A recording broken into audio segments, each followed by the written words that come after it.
नमस्कार, आप देख रहे हैं नव समाचार। नव समाचार में आपका स्वागत है। मैं हूं आपका साथी रमाकांत उपाध्याय। आज हम उत्तर प्रदेश के जिला जौनपुर में पहुंचे हैं, जहां पर आप देख रहे होंगे विश्व के अंदर या टीवी चैनलों पर देखते होंगे नए नए कलाकार हर दिन निकलते हैं और बड़े बड़े प्रोग्राम देखे जाते होंगे। परंतु लोग बाग इस चीज को चूक जाते हैं कि हमारे जिले, हमारे गांव के आसपास भी ऐसे लोग होते हैं जिन्हें काफी संगीत में और हर प्रकार के इंस्ट्रूमेंट को बजाने में काफी नॉलेज होता है। उसके बावजूद वो लोग बढ़ नहीं पाते क्योंकि कहीं ना कहीं संसाधनों की कमी होती है। और कुछ ऐसे मेरा खुद का अनुभव है कि कलाकार ऐसे भी हैं जिनके सुर ताल नहीं होते, परंतु आजकल आधुनिक भारत में या आधुनिक तकनीकों के कारण उनकी आवाज और उसमें तालमेल बनाकर बैठ जाते हैं, तो वो आज एक बड़ा रूप है। इसी प्रकार से अगर देखा जाए, जौनपुर में हमारे साथ में रामेश्वर जी बहुत अच्छे एक कलाकार हैं। आज हम आपको उनसे मिलवाएंगे जो कि हमारे साथ मौजूद हैं। रामेश्वर जी, आपका बहुत बहुत स्वागत है हमारे चैनल में। रामेश्वर जी, आप कब से इस प्रकार की ये आपके अंदर कहाँ से पहले विचार आया कि हमें संगीत में जुड़ना है और कब से आप इसमें जुड़े? जी, हमारे पिताजी संगीत मार्तंड के काफ़ी शिष्य थे और बचपन से हमें संगीत का माहौल मिला, लेकिन रुचि उस तरफ थी नहीं। तो एक दिन अचानक एक भाव मन में पैदा हुआ कि पिताजी का इतना नाम है, ये है, और इनके बाद क्या होगा, क्या लोग उनको याद रखेंगे या कैसे। तो दिमाग में आया कि चलिए कुछ करते हैं। तो हम संगीत तभी से हमारे मन में हुआ कि कुछ न कुछ तो हम पिताजी से ले ही लेंगे। और आज हम इस मुकाम पे हैं कि जो कुछ उनकी दी हुई देन है उसे लोगों को देते भी हैं और उस पर प्ले करते हैं। तो रामेश्वर जी, मुझे एक बात बताइए, आपको यहाँ पे राजू के नाम से भी जाना जाता है? जी, बचपन का नाम मेरा राजू है। अच्छा। और बाद में जैसे जैसे मैं इस क्षेत्र में हुआ तो मेरा नाम राजेश्वर भी है। अच्छा। तो लोगों ने राज और स्वर को मिला के राजेश्वर बना दिया, राजू बना दिया उसको। जी जी। राजू तो बचपन का नाम है। बचपन का नाम है जी। तो जो आपके राज और राजेश्वर आपने कहा, तो राज आपके क्या क्या हैं और स्वर, इसमें स्वर आपकी वाणी, तो स्वर तो समझ में आया कि आप संगीत से जुड़े हुए व्यक्ति हैं, पर आपके कुछ राज भी हैं, तो वो राज जनता जानना चाहती है। अरे, बहुत अच्छा सवाल आपने किया है। राज एक राज है कि हम संगीत में जैसे कि मैं क्या कर सकता हूँ और कब मुझसे क्या हो जाएगा, ये एक राज है। बहुत अच्छा। ये सामने वाले को पता नहीं है। मैं यह भी कर सकता हूँ कि स्वयं मुझे नहीं पता कि माँ वीणा वादनी क्या चाहती है। वो एक राज ही है कि कब क्या बज जाए, कब क्या हो जाए, कौन से टुकड़ा प्रण क्या निकल जाए, ये कहना मेरे लिए भी कठिन है। तो माँ जगदम्बा जाने। बस यही राज और स्वर का यही मेल है। अच्छा राजेश्वर जी, एक चीज और, आप तबला के बड़े एक्सपर्ट आदमी हैं। मैंने जितना जाना, बड़ा सुना, तो जनता थोड़ा सा आपके उंगलियों को तबले पर बजता देखना चाहती है। तो जो आपका स्वर जो आपको ज़्यादा पसंद हो और जिससे लोग बाग ज़्यादा प्रभावित हों, तो वो हम भी जानना चाहेंगे। देखिए, अब हम आपको एक सोलो सुना देते हैं जो संगीत के निबद्ध शुरुआत पद्धति से होती है। तो ये ऐसे है जैसे 16 मात्रा के गीत हैं।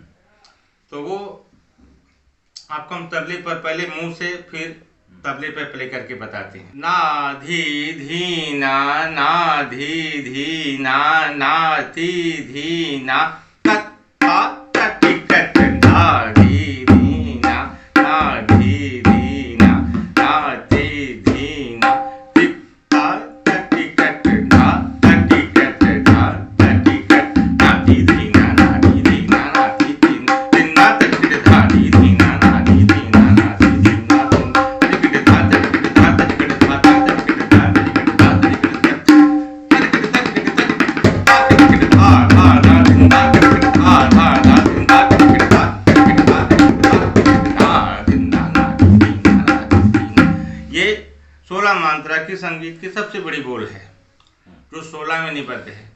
अब इसको हम अपने तरीके से क्या कर सकते हैं, जिसको आधा तीन ताला भी कहते हैं। ये रागों की बातें हैं और इस पर सेलो गीत चलते हैं। सेलो गीत संगीत का गीत है जो इस ताल से निबद्ध है। अब एक गीत मैं आपको सुनाता हूँ जो 3 ताल पर निबद्ध है। जैसे आपने सुना होगा, अगर हम सुना हुआ गीत सुनाते हैं,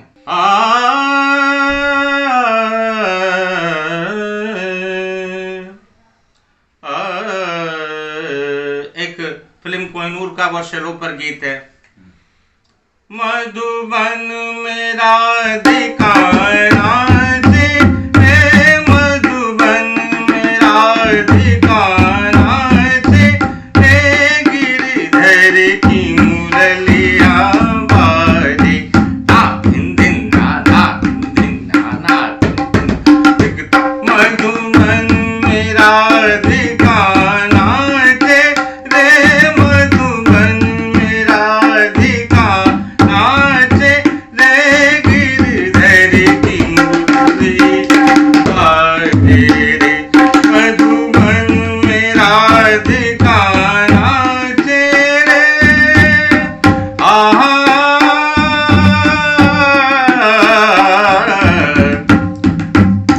डोलत झम झम कामनी, आदम कत जैसे दामनी, चंचल प्यारे सब लागे, हे मधुबन मेरा अधिकारा दे, हे गिरधर की मुरलिया बाजे, हे मधुबन मेरा अधिकारा दे रे, मृदंग बाजे किरकिट तुम कांधा, मृदंग बाजे तुम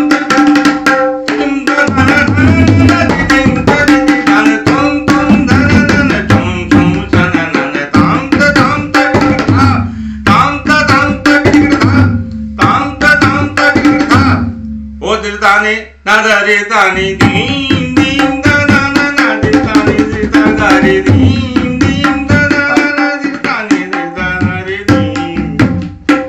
ये सेलो है जी, बहुत बढ़िया, बहुत सुंदर, बहुत अच्छा लगा। अच्छा, इसके बाद आपने ये कितने वर्ष हो गए हैं जब से आप संगीत में हैं? जी। आपने कहा मैं जीवन काल से हूँ, अपने पिताजी से सीखा, तो कितना वर्ष फिर भी एक मोटा मोटा देखा जाए? सचमुच में कहा जाए तो जिंदगी के कुछ वर्ष, जो बचपना का वर्ष होता है, वो बिल्कुल ही बेकार था। और जैसे सब लड़के बच्चे शैतानियां करते, उस तरह हम भी क्या करते थे। तो पिताजी के दिमाग में ये चीज़ कभी थी नहीं कि ये कुछ कर सकेंगे। लेकिन 10-11 वर्ष के बाद अचानक जब मैंने देखा कि पिताजी मुझ पर ध्यान ना देकर मेरा जगह जगह पर तिरस्कार कर देते हैं, तब मुझे एक ही माध्यम समझ में आया कि सिर्फ संगीत है जो उन्हें खुश कर सकता है। तो मैं इस क्षेत्र में सबसे पहले वाद्य यंत्र तबले पर पहुंचा, क्योंकि मैंने उनके मुंह से सुन रखा था कि संगीत के मैदान का तबला ही मजिस्ट्रेट होता है, बाकी सब चीज़ें उससे नीचे हैं, फैसला सिर्फ इसी को देना है। तो हमने कहा फैसले का ही एक अस्त्र ले लिया जाए, और उनकी कृपा से और माँ भगवती की कृपा से मृदंग, पखावज, तबला, ढोलक, हारमोनियम और स्वर, ये सारी चीज़ें 10 वर्ष के बाद से आज तक मैं करता चला आ रहा हूँ। यही है। दर्शक ये भी चाहते हैं कि आप अपना पता बताएं। उत्तर प्रदेश के जिला जौनपुर के से थोड़ा सटा हुआ 7 किलोमीटर दूर पर एक गांव कुड़वा परियामा एक गांव है, जहां पर हमारा निवास स्थान है। और वैसे भी लोग हमारे यहाँ जाते हैं जो हैं सीखने के लिए। तो यूपी में, वही जौनपुर ज़िले में, उत्तर प्रदेश ज़्यादा फेमस है ये ज़िला जौनपुर। 7 किलोमीटर दूरी पर हमारा निवास स्थान है, जिसे कुड़वा परियामा के नाम से जाना जाता है। और यह 12 गांव का एक मौजा है, इसलिए ये भी मशहूर है। अगर आप जौनपुर के ज़िले में आ जाते हैं और तहसील में पहुंचते हैं तो परियामा एक फेमस गांव है। अच्छा राजेश्वर जी, साथ में मेरा आपसे ये और पूछना था कि जिस प्रकार से अभी तक आप इतना सीख रहे हैं, लोगों को बता रहे हैं या सिखा रहे हैं, क्योंकि सिखाने से सीखना भी होता है। जी जी, तो हर प्रकार के व्यक्ति मिलते हैं। तो जब आप लोगों को सिखा रहे हैं, उसके साथ साथ में तो ऐसे कहाँ तक के लोग आप तक सीखने के लिए आए, और अभी तक कितने लोग आपसे सीख चुके हैं? जी, सीखने के लिए तो काफ़ी लोग सीखे हैं, और सुल्तानपुर, प्रतापगढ़, इलाहाबाद और देवरिया तक के लोग आए हैं हमारे यहाँ सीखने के लिए। उत्तर प्रदेश के शायद ही कोई बगल में एक तहसील बन गई है अब तो, ज्ञानपुर भदोही से भी लोग आए हैं मेरे यहाँ सीखने के लिए। तो तबले और गीत को कई लोग सीखे हैं, लेकिन आश्चर्य है कि कभी कभी कोई चीज़ से बहुत अच्छे मिल जाते हैं। अब जिला जौनपुर में ही एक मेरी शिष्या हैं विभा तिवारी जी, जो मुझसे केवल एक मांग थी उनकी कि मैं शादी में ढोल बजाना चाहती हूँ, क्या उतने दिन के लिए मैं तैयार कर दूँ, हो जाऊंगी? तो हमने कहा है तो बड़ा कठिन। और फिर हुआ यूं कि मैं उन्हें क्या बताता था और वो अंगा तक पढ़ लेती थी। उनमें वो काबिलियत भगवान ने शुरू से दे रखा था और आज वो एक अच्छी साहित्यकार हैं, ऐसी बात नहीं है। तबले पर उन्हें पूरी पकड़ है, वह सेलो बहुत बढ़िया बजाती हैं, गीत में भी उनकी पकड़ अच्छी है, सारी चीज़ें हैं। तो कुछ बच्चे इतने टैलेंटेड हो गए हैं कि आज वो अपने मुकाम पर अपना काम कर रहे हैं जो हमने बता दिया। और हम एक चीज़ और चाहते हैं कि चाहे वो कम दिन के लिए सीखें, लेकिन जो चीज़ सीखें वो एकदम परफेक्ट हो, पक्का हो और जगह की जानकारी हो। अब जो केवल भावनात्मक चरित्र को देखकर सीखना चाहते हैं वो बहुत आगे तक नहीं जा सकते, वो उसी तक सीमित हो जाएंगे। उनके लिए मेरा संदेश है कि कोई भी चीज़ बिना शास्त्रीयता से निकले हुए वो बन ही नहीं सकती, इसलिए इसकी जड़ को सीखना बहुत ही अनिवार्य है और ज़रूरी है। अच्छा, कभी आपने ऐसा कभी सोचा कि जौनपुर जिले के पास में आप रहते हैं, 7 किलोमीटर गांव है जी, तो एक कोई ऐसा आपका यहाँ पर कोई ऐसा ट्रेनिंग इंस्टीट्यूट बनाया जाए शहर के अंदर, जिससे कि शहरी लोग खास करके या फिर ग्रामीण लोग तो आप पास आते ही हैं, तो वो लोग आने में उनको एक जगह भी, एक स्थान मिल जाएगा कि यहाँ और शहर में आसानी से पहुँच भी सकता है। तो कभी ऐसा कोई प्लान बनाया आपने? जी, हमने क्या, वो हमारी जो शिष्या जो मैंने उनका जिक्र किया था जी, विभा तिवारी जी ने काफ़ी मेहनत करके उन्होंने वो स्कूल खुलवाई थी जिसका नाम माँ बागेश्वरी शास्त्रीय संगीत प्रशिक्षण केंद्र था जी।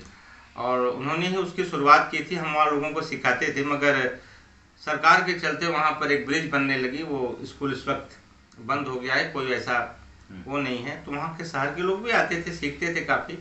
और मैं यहाँ तक बता दूँ कि संगीत के जो मर्मज्ञ के टीचर हैं जो भास्कर ओस्कर तक प्राप्त कर चुके हैं, वो भी वहाँ आकर सीखते थे। बहुत बढ़िया। कि हमें कमी है, और मैं जहाँ तक समझता हूँ नहीं, तो आप जैसे लोकल में अगर देखा जाए यहाँ पर जौनपुर का जो भी डीएम होगा या फिर और भी प्रशासनिक जो लोग हैं या फिर राजनेता लोग हैं, तो कभी आपने कभी कोई पत्राचार किया कि भाई यहाँ के लोगों को सिखाने के लिए हमें कोई जगह स्थान देना चाहिए? फिलहाल अभी तक तो ऐसा कुछ भी नहीं किया है। अच्छा। क्योंकि हम ये चाहते हैं कि लोगों की रुचि शास्त्रीयता की तरफ बढ़े। कोई भी स्टूडेंट अगर हमसे आकर के शुरुआत में ही किसी और चीज़ की मांग कर ले, जैसे कैबरा हुआ, डिस्को हुआ, तो शायद मैं उन्हें इजाज़त नहीं देता, क्योंकि वो चीज़ें भी इन्हीं चीज़ों से निकली हुई हैं। तो ये इसलिए अभी तक हमने ऐसा कुछ प्रयास किया नहीं, मगर आगे प्रयास करने की पूरी कोशिश है। चुनावी माहौल है उत्तर प्रदेश में, इसी प्रकार से 5 राज्यों में देश के अंदर चुनाव है। उत्तर प्रदेश में खासकर सपा और भाजपा की टक्कर भी बताई जा रही है। जी। तो ये इस पे आपने देखा होगा कि एक नेहा ठाकुर है, कभी कोई है, बड़े बड़े अपने बाबा के कावा कावा ऐसे गाने वाले चल रहे हैं, तो ना सुर है ना ताल है, कुछ नहीं। तो अब ये सब देख के आपने नहीं कभी चुनावी मैदान में चुनावी के लिए कोई गाना बनाया हो? जी नहीं। अच्छा। ऐसा हम कभी नहीं कह सकते, क्योंकि इससे संगीत का हनन हो जाता है। अच्छा। ऐसे गीतों को जो लोगों को प्रभावित करने के लिए, देखिए अब आपको एक बड़ी पुरानी बात बता दें। दुनिया ये जानती है कि तानसेन बादशाह अकबर के दरबार के एक रत्न में से रत्न थे। तो बादशाह अकबर ने ऐसे सवाल कर लिया कि क्या आपसे भी कोई सिद्ध गायक दुनिया में है क्या? बिल्कुल, कोई दुख होगा, मेरा गुरु है। तो उनके गुरु थे संत हरिदास। दोनों में इतना ही फर्क है कि संत हरिदास ने जब गीत को गाया तो बादशाह पता जाने कहाँ पहुँच गया। तो तानसेन से प्रश्न किया कि जब तुम गाना गाते हो तो मैं अपने सिंहासन पर रहता हूँ, और जब तुम्हारे गुरुजी गाना गाते थे तो मैं कहीं और चला गया था, क्या फर्क है इसमें? तो तानसेन ने सीधी भाषा में कहा कि मैं एक आदमी के लिए गाता हूँ और वो परमेश्वर के लिए गाता हूँ। तो ये जो नए नए गीत निकले हैं, ये किसी व्यक्ति को खुश करने के लिए उनके इशारों पर ये गीत बनती हैं, और हम किसी एक व्यक्ति के लिए गीत नहीं गा सकते। हम तो अर्धनारीश्वर भगवान भोलेनाथ को खुश करने के लिए गाएंगे, देवी देवताओं को खुश करने के लिए गाएंगे, माँ सरस्वती के लिए गाएंगे। बहुत अच्छी बात इन्होंने कही है। जिस प्रकार से राजनीतिक मुद्दों को लेकर लोग बाग अपने शब्दों को इस प्रकार से लोगों को उतारते हैं, तो कहीं ना कहीं भारतीय मुद्रा में बिके हुए होते हैं। पर लेकिन ये वो व्यक्ति हैं जहां पर अगर देखा जाए, जिन्होंने निस्वार्थ भाव से लोगों को सिखाया है, और मुझे लगता नहीं आपकी कुछ फीस रही होगी उस समय। तो मेरा वही मानना है, क्योंकि हालांकि मैं इस जो हमारे साथ में राजेश्वर जी मौजूद है, अगर इनका देखा जाए तो इनकी पूरी दिनचर्या संगीत से प्रारंभ होती है और संगीत पर खत्म होती है। सुबह कहा जाए तो संगीत से सुबह होता है और संगीत से ही शाम होती है। जी। बीच में इनका स्वास्थ्य भी खराब रहा, जैसे मुझे जानकारी प्राप्त हुई। बहुत ही अच्छे व्यक्ति हैं, जो लोग इनसे सीखना चाहते हैं वो इनसे संपर्क भी कर सकते हैं। अंतिम समय में मैं आपसे राजेश्वर जी, आपकी जो सबसे प्रसिद्ध कहा जाए गाना, जिसकी मैं 4 पंक्तियां और सुनना चाहता हूँ। बिल्कुल जी। अब इस समय होली आ रही है जी, मैं आपको अपनी एक गीत रचना जो मेरे पिताजी संगीत मार्तंड जी ने मुझे बताई थी जी, मैं आज आप लोगों के सामने रखूंगा। ये ब्रिज की होली है और इस 4 पंक्ति मैं आपको सुनाता हूँ।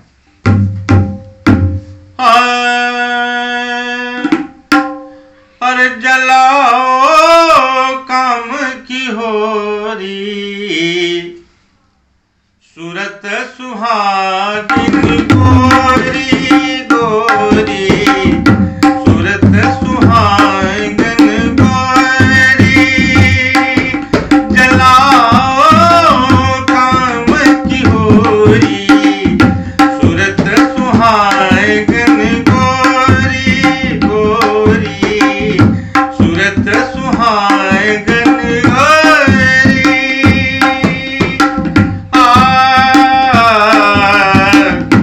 इतते निकली कुंवर राधिका, इतते निकली कुंवर राधिका, उतते कुंवर कन्हाई,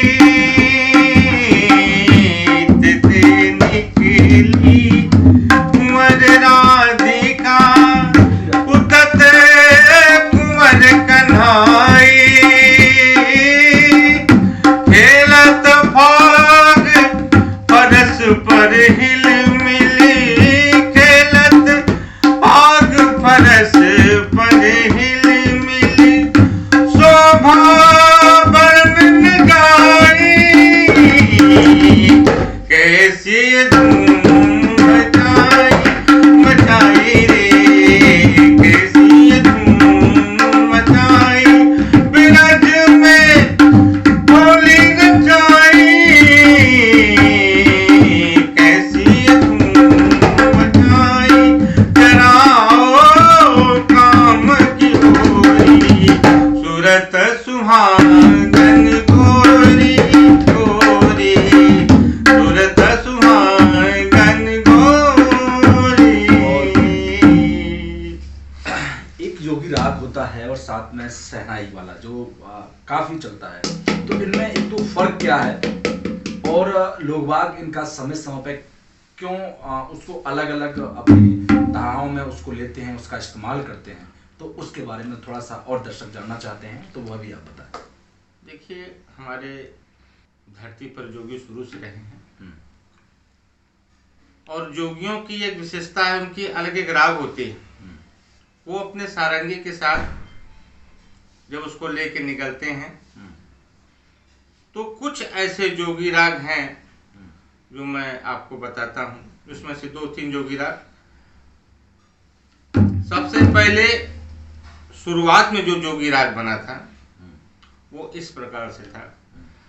अरे राजा दशरथ के घर जन्मे राम राम हरे हरे, राजा दशरथ के घर में जन्मे राम राम हरे हरे, गुरु जी कहानी को बताए राम राम हरे हरे, राजा दशरथ घर जन्मे राम राम हरे हरे। ये एक राग जो जोगी थी। और एक जोगी राग दूसरी वो है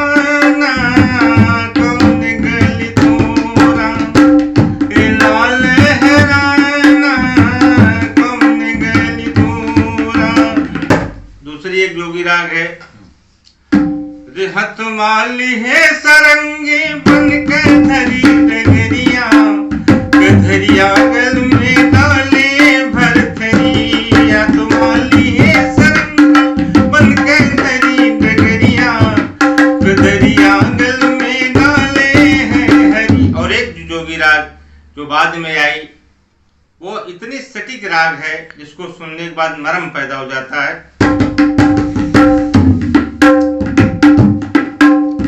भजई के भज राम भज बम बोला तुह राम भज उड़न खडोला। और भजई के भज राम भज बम बोला तुह राम भज उड़न खडोला। अरे भजई के भज राम भज गए पंडा तुह राम भज दिए बबुर कडंडा। नार मर गए संपत नासी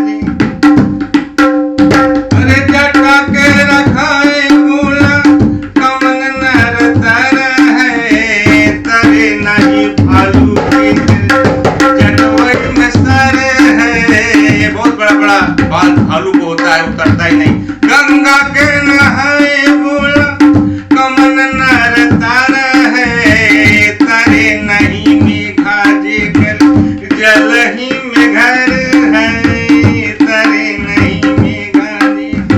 अरे कंठी के रखाए बोला भजई के भज राम भज गए बन। अरे कंठी के रखाए बोला कमन नर तर है तरे नहीं बैल देकर गलवई में हर है तरे नहीं। ओ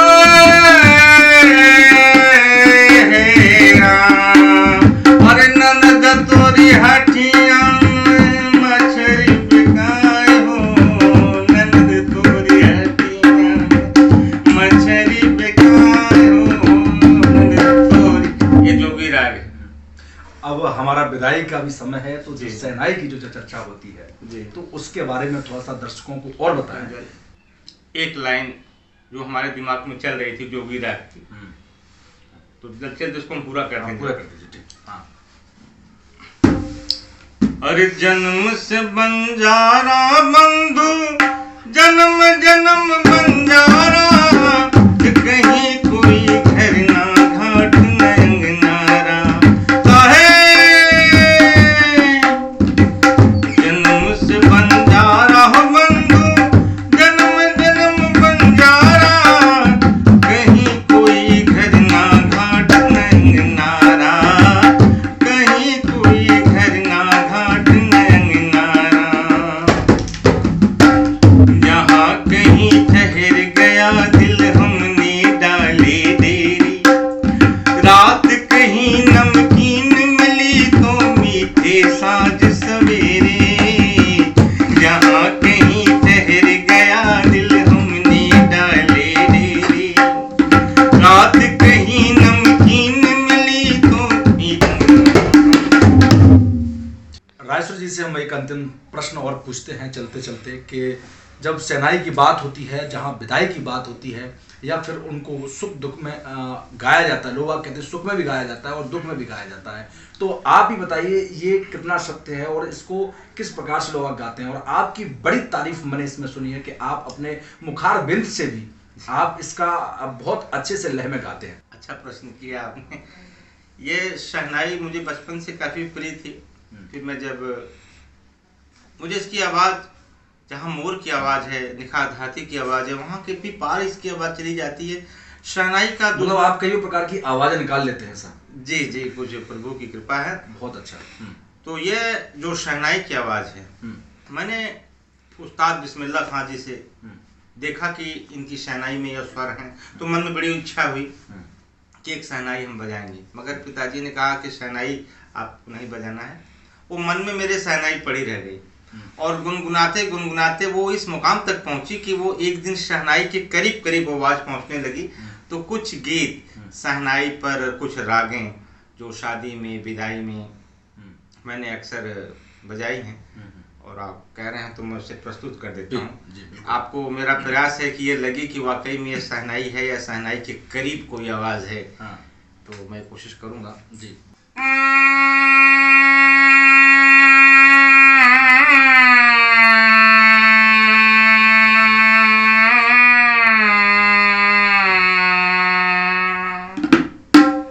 ये एक शहनाई शादी की।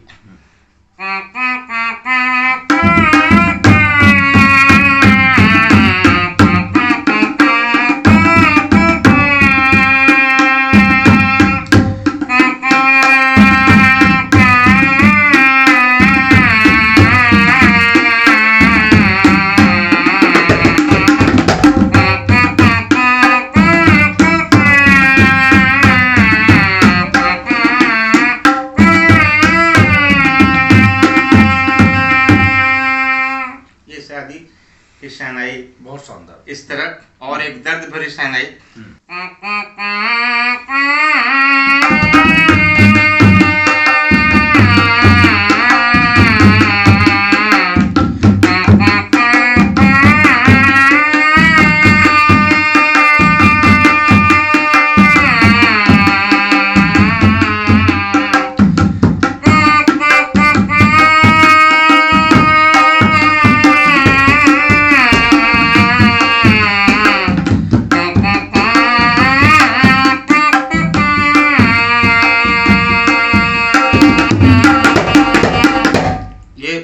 बनारसी धुन थी। अब एक दर्द के शहनाई, आपको लगे कि हाँ वाकई में वहाँ कृष्ण की बांसुरी रोने लगती है और राधा कहीं दूर बैठे उस बांसुरी को सुनती है और पागल होकर के कृष्ण के पास दौड़ पड़ती है। उसकी शुरुआत मैं आपको बताता हूँ।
बहुत सुंदर।